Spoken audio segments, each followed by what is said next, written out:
Guys আমার হাতে কিন্তু এইচবিডি এবং MP40। আমি কিন্তু সামনে গেছি, সামনে কিন্তু বড় সড়ো একটা ফাইট হইতাছে। আমরা কিন্তু স্কোর খেলতেছি। আর মাত্র 10টি প্লেয়ার আলাইভ, এর ভিতরে আমি কিন্তু 6টি কিল করে ফেলছি। এখন কিন্তু আমি সামনে যাচ্ছি এইচবিডি আর MP40 নিয়ে। মনে হয় জানি না ম্যাচটি কি বিয়ে হবে কিনা।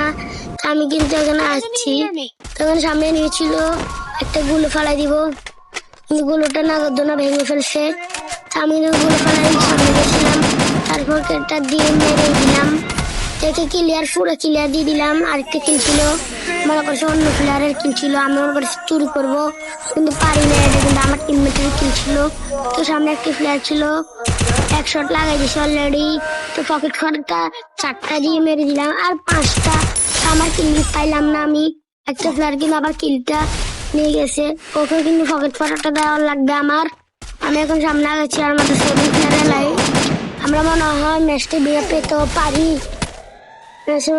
পেতে পারি। এবং কি যে আমার কিলটা চুরি করছে, কিং ওয়াইফে করে ফেলছি। আর মাত্র লাস্ট প্লেয়ার লাইভ, 5টার থেকে আমরা 4জন। আমাদের 4 নাম্বারকে মেরে দিছে, আমাদের 4 নাম্বার কিন্তু মেরে দিছে অলরেডি। আমরা তো 4টে প্লেয়ার আসছি, এর ভিতরে আমরা কিন্তু 3টে প্লেয়ার। মনে হয় ম্যাচটি এবারে বিয়ে হবেই। আমরা কিন্তু ম্যাচটি বিয়ে করার জন্য আসতেছি, মনে হয় ম্যাচটি বিয়ে পেয়ে যাবো। তো সামনে কিন্তু ফাইট হইতেছে মনে হয়। এখন তো আরেকটা প্লেয়ার তো পাইতাছি না, আমরা কিন্তু পাচ্ছি না। AWM ছিল, আমি কিন্তু AWM-টা নিই নাই। প্লেয়ারটা মানে ওই দিকে ঘরের উপরে আছে, আমি ওইদিকে যাচ্ছি, মনে হয় এদিকে এনিমিজ গুলো আছে। ম্যাচটি মানে বিয়ে পাবো। তো এখন দেখছি ম্যাপের দিকে দেখাচ্ছে এদিকে, এমনকি মানে ম্যাচটি বিয়ে পেয়ে যাবো।